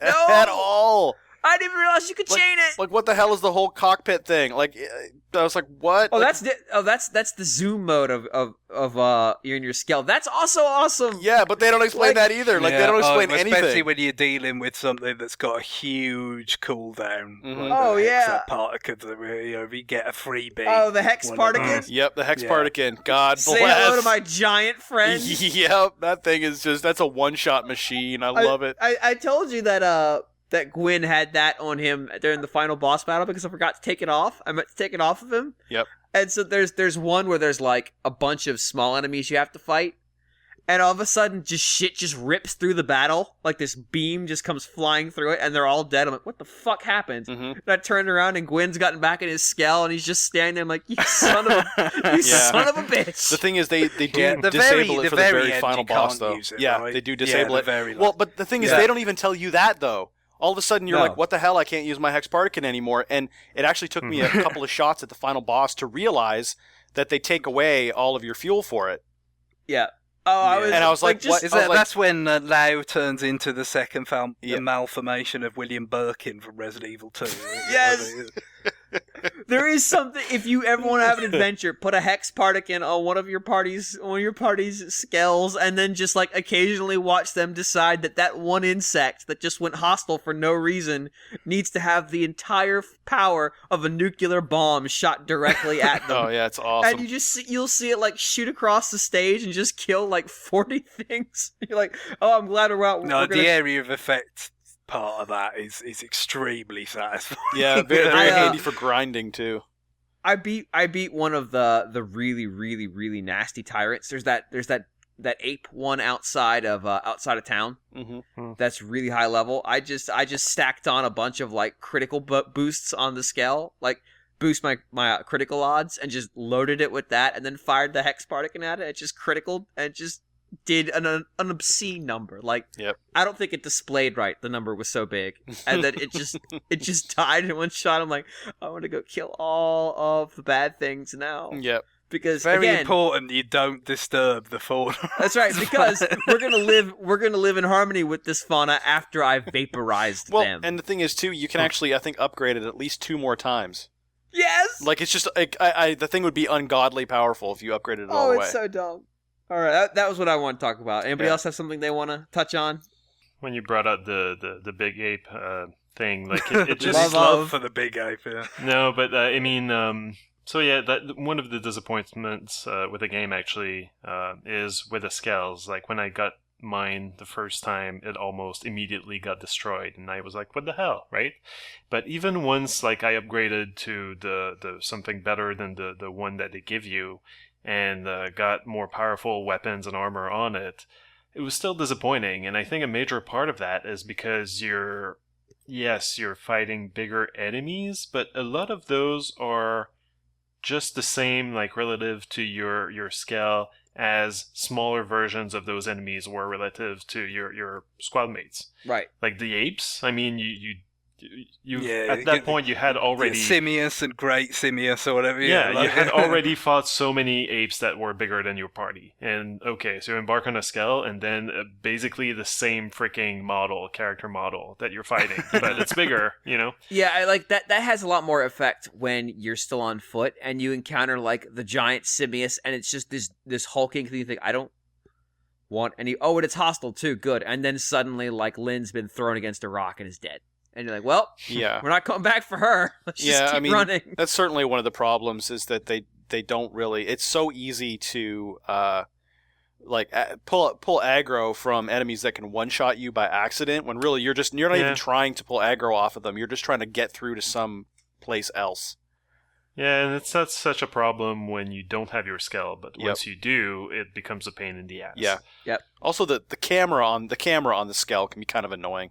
It just seems Oh, like yeah. it's always too you close need behind to the zoom Skell. it out. Yep. Yeah, Yeah. you need to zoom it out, absolutely. But there is something about building your Skell in such a way that you I think that's what I didn't quite appreciate at first. And, like I said, it's kind of a big part about it in the post game that I haven't really. That's Right. kind of where I dropped out. Mhm. Is like how much you can craft a Skell that is so much more powerful. Oh, yeah, the Mastema but- 90 is Yeah, a nightmare. Yep. that's a lot of the. I think what it's trying to kind of drive you towards is the satisfaction of creating the Death Star, basically. Mhm. You know, that's what they want you to get into that. I have done an online fight against. I want to say it was against the the bosses from the Xenoblade Chronicles, the original. Telethia. Yeah. I watched somebody do a Telethia fight where they just used the chained overdrive mode and just killed Telethia basically on every single move. Like they would just kill it. Because the thing is, in that online thing, it just respawns it until you die. So like your award is based on how many of them you killed. But I went in there with somebody a rando with a Skell, and he was just blasting it. Like, he just parked, and basically my only job was keep the thing busy. Yeah. And he would just unload, and every time he unloaded, the thing died. Like, all I was doing was, like, softening it up very, very slightly. Yeah, I mean, I can't even imagine the skills that people must have now after a couple of months of just sitting there, like, once they've beaten the game. There is a Skell that you can unlock, the hardest Skell to get to, that is apparently a world ender. Yeah, I mean, I thought it was cool that some of the skells that you encounter and you fight against in the game can be unlocked as skell, skell, including the one that gets stolen. Yeah, which is cool. Mm-hmm. Very cool. Anybody else have anything they want to talk about before we wrap up?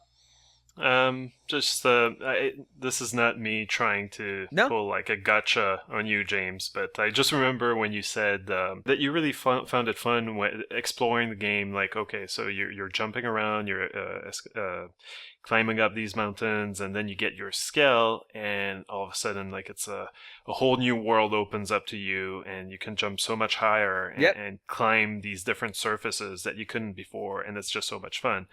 And then, of course, the ultimate upgrade is the flying gear. But I just find it funny that in this game, like, it's you feel it so so much, like, oh, this upgrade in mobility, when these moments are like you get like 12 of them in 3 hours in a Metroid game. Yeah, but a Metroid Games World sucks by comparison. So I think I very, very different school of design. Yeah. No, I know, but my point is more like 2 mobility upgrades for like 100-hour game seems a little bit thin. Yeah, but it certainly marks them out as being very major. Right? It has a sort of weight to it that that amount of experience, that amount of time leading up to those moments. As John kind of talked about, the way they kind of build up the scales, you're giving you something to look forward to and all that. I mean, I think in terms of like from a mechanical point of view, it's not all that sophisticated or dynamic, but in terms of sort of an experiential one, I think it gives it this weight of that really lends to that sensation of freedom that James is talking about. Well, and you've seen there is more to see in a single continent of one of these games than there is in any Metroid game. And you have seen 4 continents worth or so. And because I didn't go to Calderos until after I could already fly. Like, Calderos wasn't really that impressive to me anyways. I went there once on foot and said, "Oh, this is a disaster." It's Mordor. It's Mordor. Not that. Yeah. There's not that much sort of. It's not as pretty or as interesting as the others visually. The only part about Calderos that's interesting is that they didn't build all this stuff. They just kind of found it. And like, well, they just set up shop there. Who the hell built this then? But it's that weird Colosseum that you fight Lao in, and all Luxar's Villa. When you realize he just moved in, but they still renamed it like Luxar's Villa. You're like, this asshole. But the idea that I've seen so much of Primordia by the time I got a Skell that getting it. Like, I knew the places I couldn't get to, or I knew the places I was afraid to go. Yeah, there's like such a pent up demand to go to all these places. Like, I just went crazy and got every single node I could get anywhere.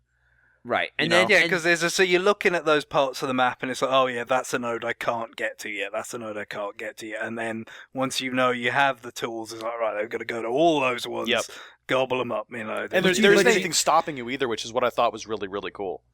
Like, if you can go to the, practically to the end game, just start swimming. Yeah, at the very first thing you can do is walk out the back, once you get control, is walk out of New LA, go out to the back, swim out the back area, and swim around, and eventually you will reach Calderos. Yeah. And the game planned for that by putting a bunch of level 4 enemies right on the beach of Calderos. Yep. Like, if you want to bypass the entire game world and go straight to the final boss, or the final area, knock yourself out. Mm-hmm. But guess what? Like, once you leave the beaches, it's going to get very real for you very fast. Yeah. And there are going to be enemies there that eat you alive quickly. Mm-hmm. Like, I didn't go there until I'd already... Like, I saw Calderos from Silvalum, and that was how I got there. I walked over the land bridge. Mm-hmm. And, like, that... to me, all those transition moments where you cross into a new continent for the first time, and it's just like, oh, like the first one you do into Noctilum, it's not very impressive because you do it in a cave. Yeah. Mm-hmm. And Yeah, like they like that in my head, I'm thinking, oh, they're just hiding the fact it's loading a new game world. Yeah, the thing then though, in reality, for me though, I went in there at night, which was really impressive. Like that was the first time I saw Noctilum, and I was like, "What? This is crazy." But when you go to Oblivia, it's not a cave. It's like you go over a pass or something. Yep.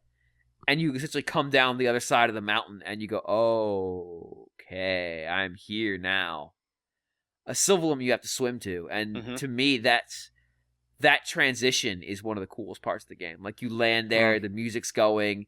This continent looks very different from everything else. Like Noctilum, Sylvalum, and Primordia all felt like different phases of kind of the same world.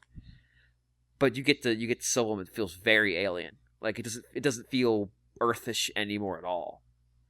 And that's really fun. Like there's just it's not about. It also seems a lot more designed for the scale at that point. It does. In terms of its white, it's so open, just the white plains. It's full of Zedons that aggro and scales. For driving around at first, and then you're going to come back with the flight modulator.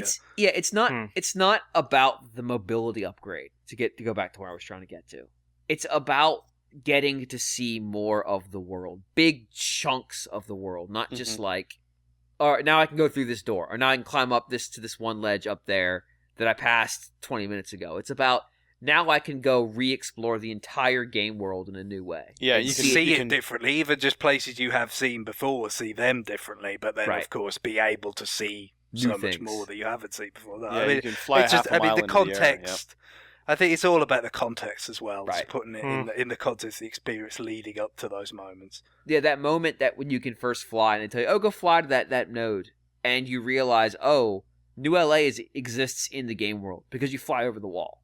Yep. You don't have to. Yeah, it's funny how it seems more, like we talked about with the man on ship, it seems more segmented than it is. Right. And then it's kind of like a weird, like almost a reveal, even though it isn't. Of like, Right. no, it's all there. Right. Kind of And to me, at that moment, like in my brain, I naturally thought, well, of course I can just fly over the wall. Why can't I? And it was after I did it, I went, wait, what did I just do? Oh, this is all together because it always made you walk down that long tunnel. Yeah. Yeah, it has the four, like all the different gates, the sally and port, the different but then, compass points. I didn't stop. I just kept flying. Like I just all right, let's see how far I could take this. And I reached Noctilum, and I'm like, this is all together. Yep. All right, let's keep flying. And I flew all the way to the Dragon's Roost on Noctilum, and then I got my shit kicked in. But I restarted the quest and then flew to the quest point and came back. Yeah, but which is cool in itself because it's like way up.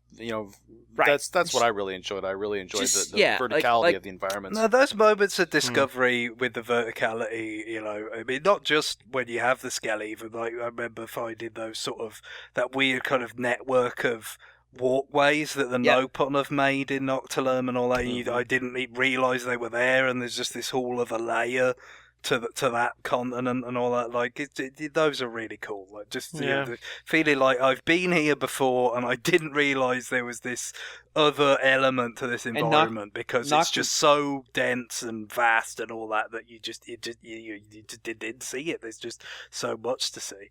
Noctilum especially because that place, even late in the game, still feels the most scary.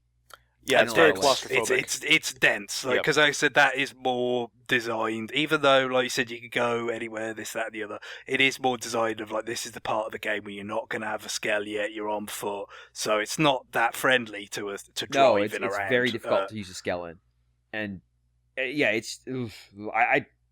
spent as little time in Noctilum as I could ever possibly manage. But all right, any more final thoughts? If I were to give a final thought on it, I would say it's the kind of game where if you enjoy certain things like exploring and stuff like that, you will love it. And if you enjoy kind of crafting and gearing up your character, gearing up your skill, that kind of sort of min-maxing kind of thing, that whole kind of deal, you'll really, really enjoy it. But if you're looking for a more straight line story, deep story, if you're more of a fan of stuff with no potato jokes. Oh god! endless potato Beaten jokes into the ground. Yes. Into the ground hard. Jesus, yeah. You mean like a potato? Yeah. Yes, pomme de terre. Oh, Greg. Yeah, like there are certain things I like. You will either love it or probably be slightly disappointed by this game, depending on what type of game you want to play or what type of game you want it to be. Especially because the Wii U doesn't have that much in the RPG department. Yeah. I think people, like the one email we discussed, probably took it a bit harder than they might have done. And it was like, well, it's okay because there's like 3 other RPGs over here that give me what I want. Yep. On Exactly. this. It was like, no. Whereas here, Xenoblade has to be and for everyone. Yeah, it's never going to be. That's a tough position to be in. I knew it was going to be different from the original, from the Wii game, I should say, because like I said, they're not that closely related. And I knew that meant that certain things that I really liked about that game were going to go away. But then, I wasn't too invested in the story in the first game. Like, I kind of liked it, but no, I wasn't attached to it. I didn't demand a similar story or anything like that. So I was okay with it being a bit thin in that area, and just the exploration was what it was all about for me, rather than the systems. I think I kind of, like I said, got into the economy more than I thought I would, as far as the systems go, but not the gear grind stuff. That's kind of where I dropped out, where it kind of that in the post game becomes the most prominent part of it, I guess. But I mean, I said at the very beginning, I was very pleased with it, and I'll be interested to see what they do next, because I'm confident it won't. I'm glad it was something different. Ultimately, I have played Xenoblade on Wii already, so I was, and if these are only going to come along every so many years because they're such big undertakings, I'm happy for them to be different, and hopefully next time it'll be something completely different again, even if it's going to be 2018, 19, 20 by then. Even that's the thing, they own them though, so we're guaranteed to get them. That's what's great about it. I don't mind having a guaranteed monolith game like this every couple of years. That's fine with me. Well, unless they decide that they're not worth the cost. But they developed so much middleware for Nintendo. Like, if you go read the credits of Wii U games, they're in all of them. Yeah. Right. Just very quickly, like I know I've been probably the most negative on this game so far, but there are aspects of it that I like, the exploration, as everyone has mentioned, but that has to be qualified, right? Because like Zelda, A Link to the Past has exploration. Etrian Odyssey has exploration. In this game, yes, it's like this open world exploration type thing where you can go anywhere, but you're gonna have high-level stuff that's going to kill you, to block the road. And so that means that instead of opening up the world through developing certain skills, or, like in a Metroid style, like getting some upgrades to your mobility, that means that you're going to have to grind most of the time. So it's a very grind-heavy game. And but you grind through quests, though. I didn't really do any explicit But grind the quests are thing. not especially, they're not all, a lot of quests are kind of throwaway and grindy. So Guillaume, you were like, I know I've been negative on this game, but let me be positive for a moment while saying something negative. What I haven't done is just pissed on it, so let me just do that. No, but like, I was addicted to the kind of the loop of like trying to, okay, I'm close to gaining a level here, and I'm close to finishing this chapter, I'm close to getting this 10th bamboo stick to repair an espresso machine. Like I did get addicted to that. Well, at least you're positive about how it sucks. That's good. But yeah, I'm just as a warning, right. like as you guys have said, like it's not going to be for No, it's definitely No, I not. agree. And I'm just trying to state the reasons why someone might be turned off. Yeah, I agree, because from the point of view that, like I said, for me, the biggest reward is seeing all these places, but, it's not like you don't have to kind of pay your dues to do it, even though we talk about it being open and all that, but, there is It is not the Pilot Wings, my dream Pilot Wing game that I described last where you episode. really are just kind of free to do the big tour. So would that game be called like Pilot Wings Post Apocalypse, or what would you? I mean, it's not Resort, obviously, because Yeah, I'm curious as well. Pilot Wings Refuge. Who cares? It doesn't matter. Oh. Pilot Wings 4. Pilot Wings 4. James would give a love shit. that. Yeah, just bringing numbering into it. God like that. damn it! All right. Just ruined it. All the negativity I could deal with, but numbering shit that's not numbered, that's too far, sir. Pilot Wings Arcade. What? Deluxe. A little bit of Pilot A little Wings bit of on Pilot Mira from Xenoblade Chronicles. That's just the literal Japanese title translated by XenoWeek. Pilot Wings Training Resort. There. God. All right. So we had a lot to say about Xenoblade Chronicles X. We got a little rambly. Kind of expected that. It was okay. I want to thank these guys for putting up with the constant delays of this being recorded and trying to scrape back into their memories to pull back this thing. Would have done it sooner, but we had other stuff to get through. It is what it is. I also want to thank everybody who wrote in, sent us emails. We got quite a few. Thanks to Guillaume for reminding me that we had more than I recalled. We just couldn't get to all of them. And I also wanted to thank the people who had expressed interest in guesting on this. There were quite a number of you, and we just decided that we wanted to get our thoughts out there, and it would just be complete chaos to try to get everybody on. But we appreciate all the guests we have on the show. It gives us new people to talk to. It helps us fill slots. It just makes being the show a little bit more interesting every so often. We will, of course, be returning to our regularly scheduled programming next week with your new business and listener mail. So you could send your email to rfn@nintendoworldreport.com. I said it right this week, unlike last week where it probably got edited, so I said it actually correctly. And on that, I think we're going to go ahead and end it. Our music for this week, Xenoblade, of course, but Xenoblade Chronicles X, to be specific, composed by Mr. Hiroyuki Sawano. John, if you would please. John. What? Oh, I was giving you an opening. I was giving you an opening to at us. Oh, okay, man. All right, man. All right. Yeah. There you go. Normally, I don't have to prompt you. I just mention this game's music, and you start in my general direction. I'm shocked I had to actually. I already got it out of my something. system earlier on before we were even on the air. So. Well, save it for the show, John. Save it for the show. I know, man. I know. I should know better. Our music for the end this week is the Civilum Night theme. Bye, everybody. Bye. Bye-bye. Yeah. God damn it.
we're gonna go ahead and I guess, and we're gonna call this episode 466. 466. Yes. All right. I had to think about it. This is a train wreck already. Yeah, It is not. This is pretty. It is pretty, not a train pretty wreck. smooth opening here. This is about. Okay, so you've explained the concept of a spoiler. Can you now explain what a podcast is? Yeah. Yeah. Let's really get into this. This is about as cold an opening as you can get. I'm trying to keep it low key because John, there may have been an episode that came out like 3 days before this that will also be called episode 466. Okay, I didn't know that. I thought this was going to be canon. But Canon? Yes, this episode will be a canon. So Canonical. this is James, this is, come on.